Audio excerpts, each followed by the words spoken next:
Hello and welcome to all kittens, great and small, young and old. This is Simon and I'm going to read for you chapter 5 of Winnie the Pooh, in which Piglet meets a heffalump. One day, when Christopher Robin and Winnie the Pooh and Piglet were all talking together, Christopher Robin finished the mouthful he was eating and said carelessly, I saw a heffalump today, Piglet." "What was it doing?" asked Piglet. "Oh, just lumping along," said Christopher Robin. "I don't think it saw me." "I saw one once," said Piglet. "At least, I think I did," he said. "Only perhaps it wasn't." "So did I," said Pooh, wondering what a heffalump was like. "You don't often see them," said Christopher Robin carelessly. "Not now," said Piglet. "Not at this time of year," said Pooh. Then they all talked about something else until it was time for Pooh and Piglet to go home together. At first, as they stumped along the path which edged 100-acre wood, they didn't say much to each other. But when they came to the stream and had helped each other across the stepping stones and were able to walk side by side again over the heather, they began to talk in a friendly way about this and that. And then, just as they came to the 6 pine trees, Pooh looked around to see that nobody else was listening and said in a very solemn voice, "Piglet, I have decided something." "What have you decided, Pooh?" "I have decided to catch a heffalump." Pooh nodded his head several times as he said this and waited for Piglet to say "How?" or "Pooh, you couldn't," or something helpful of that sort. But Piglet said nothing. The fact was that Piglet was wishing that he had thought about it first. "I shall do it," said Pooh, after waiting a little longer, "by means of a trap. And it must be a cunning trap, so you will have to help me, Piglet." "Pooh," said Piglet, feeling quite happy again now, "I will." And then he said, "How shall we do it?" And Pooh said, "That's just it. How?" And then they sat down together to think it out. Pooh's first idea was that they should dig a very deep pit, and then the heffalump would come along and fall into the pit. And "Why?" said Piglet. "Why what?" said Pooh. "Why would he fall in?" Pooh rubbed his nose with his paw and said that the heffalump might be walking along, humming a little song and looking up at the sky, wondering if it would rain. And so he wouldn't see the very deep pit until he was halfway down, when it would be too late. Piglet said this was a very good trap, but supposing it was raining already? Pooh rubbed his nose again and said that he hadn't thought of that.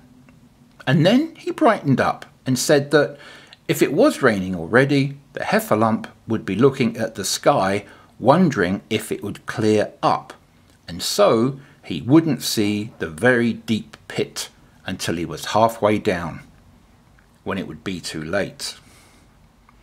Piglet said that now that this point had been explained, he thought it was indeed a cunning trap. Pooh was very proud when he heard this, and he felt that the heffalump was as good as caught already. But there was just one other thing which had to be thought about, and it was this: where should they dig the very deep pit? Piglet said that the best place would be somewhere where a heffalump was, just before he fell into it, only a foot further on. But then he wouldn't see us digging it, said Pooh. Not if he was looking up at the sky. He would suspect, said Pooh, if he happened to look down.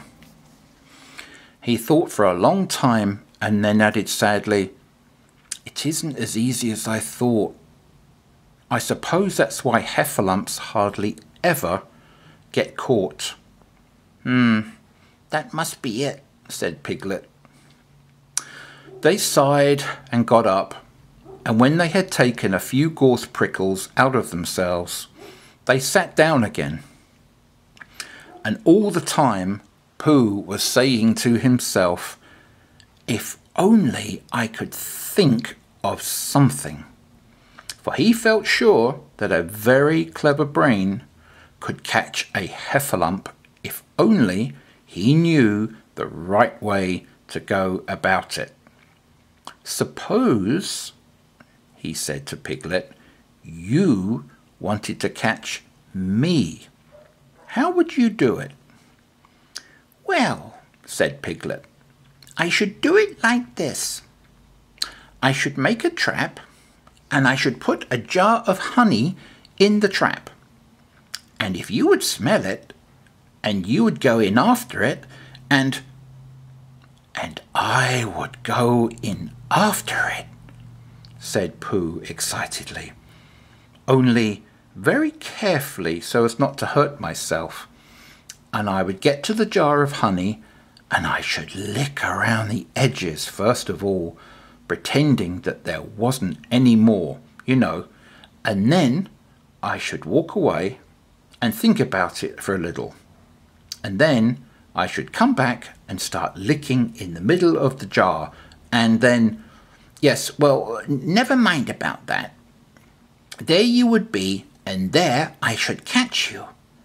Now the first thing to think of is, what do heffalumps like? I should think acorns, shouldn't you?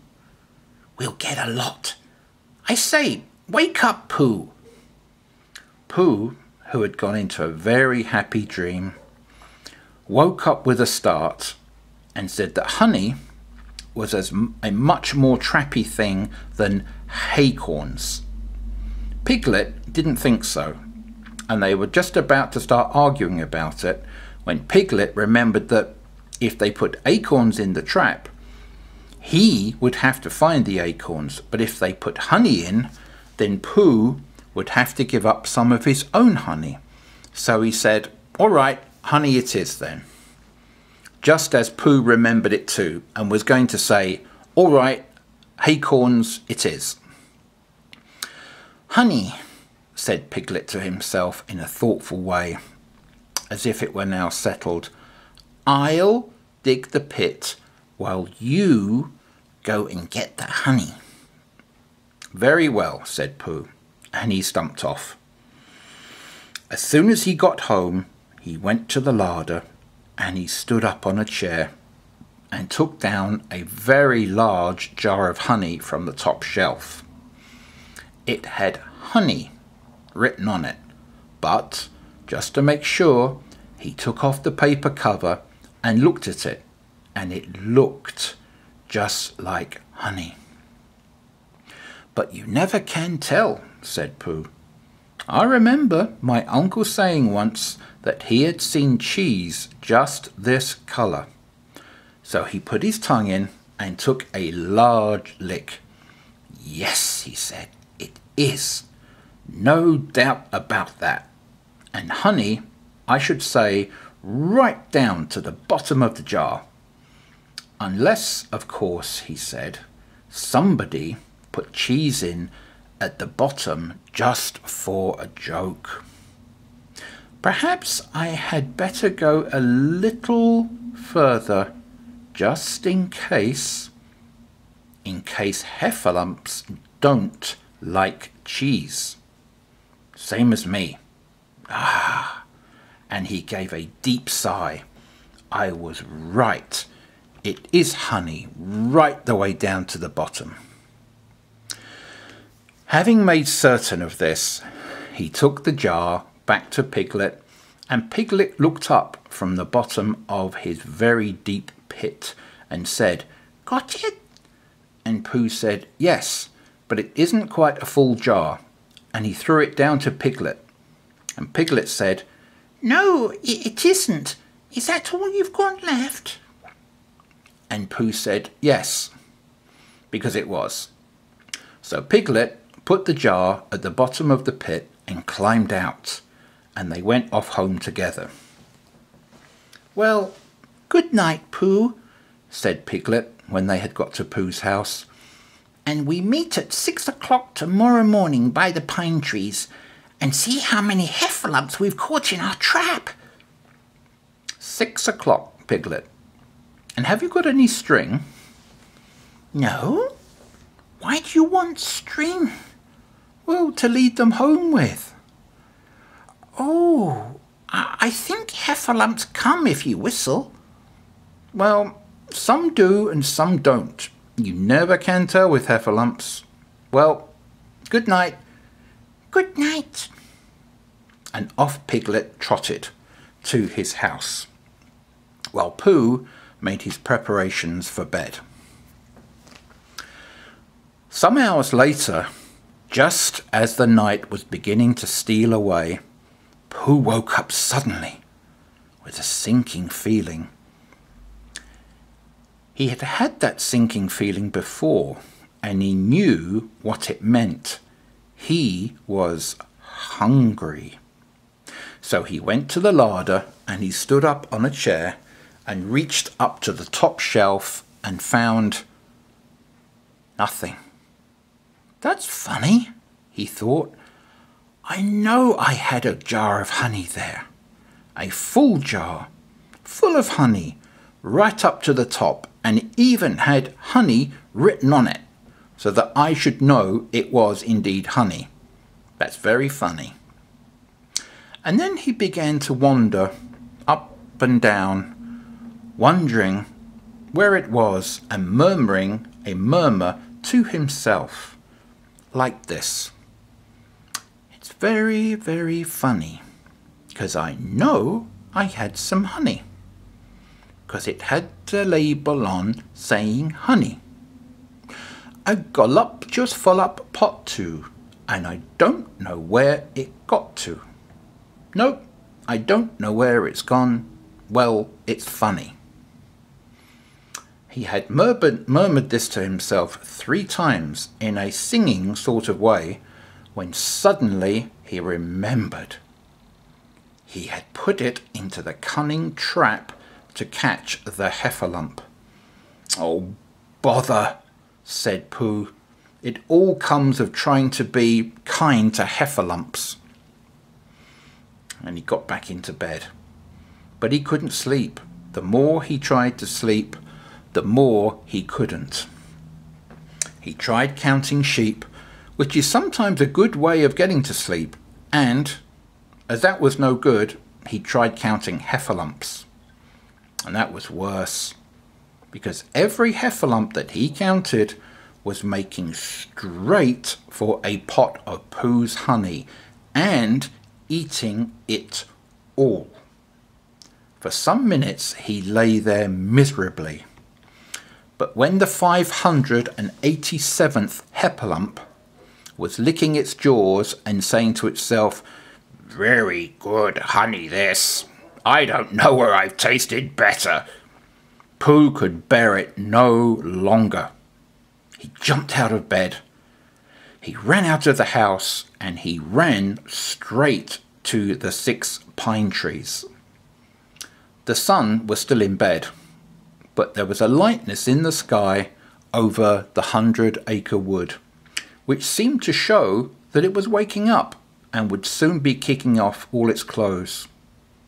In the half-light, the pine trees looked cold and lonely, and the very deep pit seemed deeper than it was, and Pooh's jar of honey at the bottom was something mysterious, a shape and no more.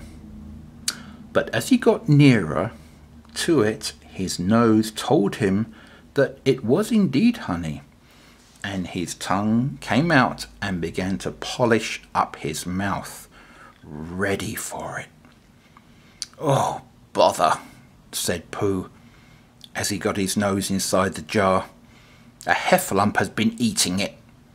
And then he thought a little and said, "Oh, no, I did. I forgot."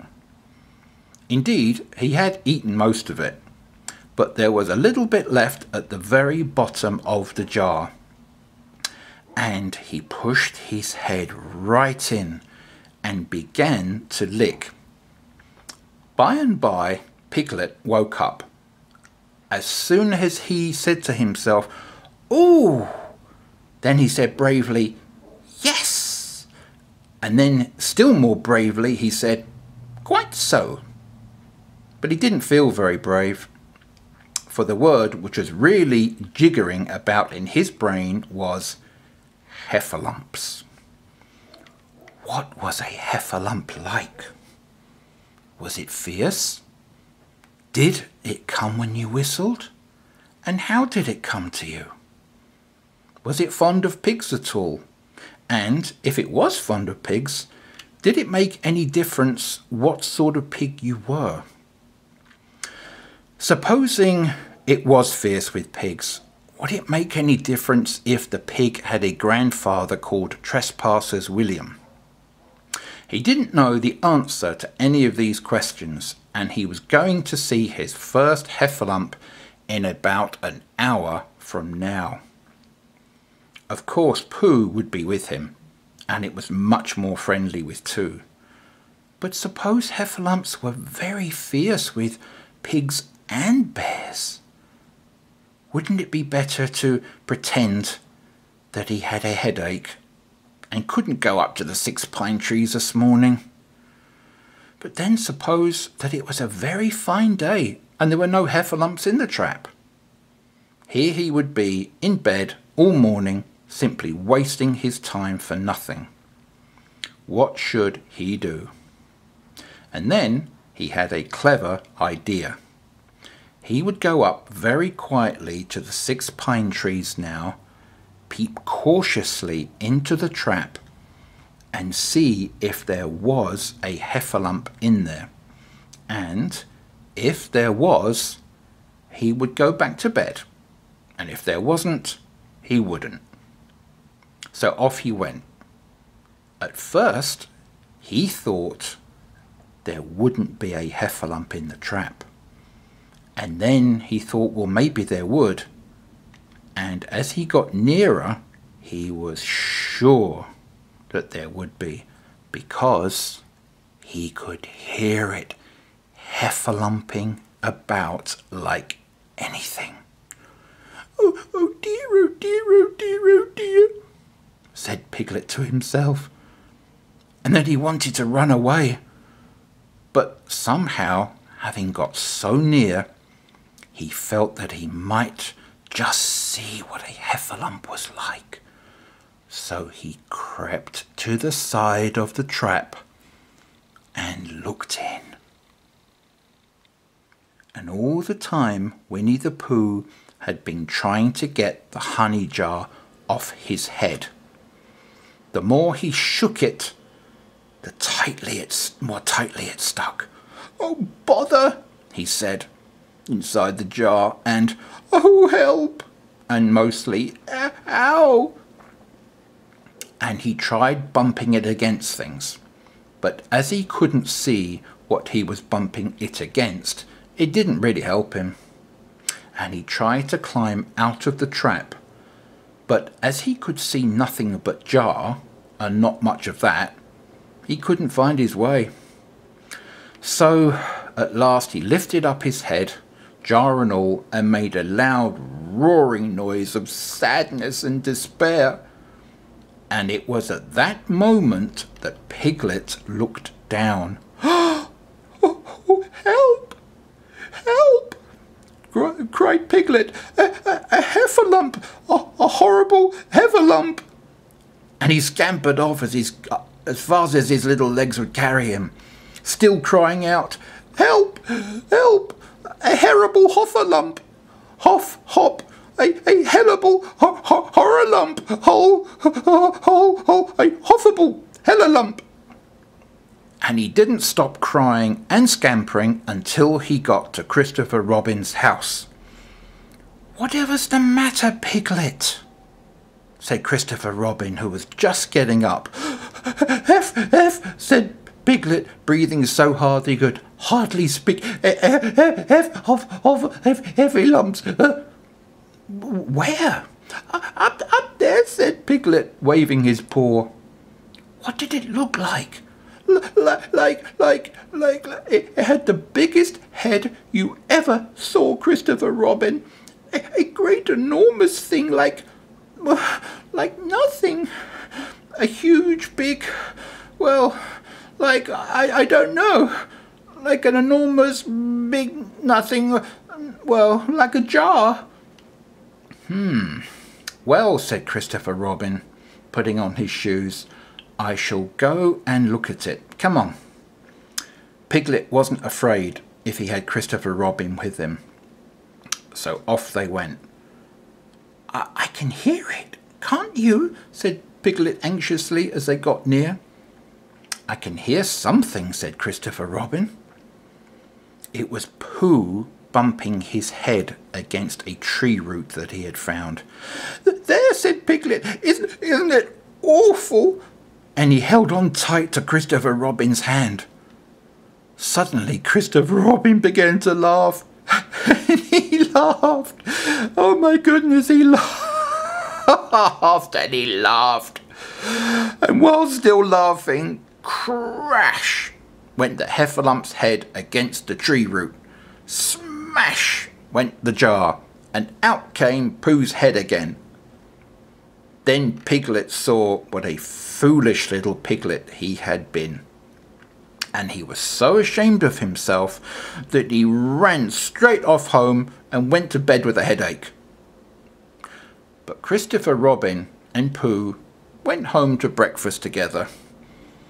"Oh, Bear," said Christopher Robin, "how I do love you." "So do I," said Pooh. And that, my little friends, is the end of that chapter and story. I hope you enjoyed it as much as I did. That one's my favourite. And I will see you again soon for chapter 6. Take care and God bless.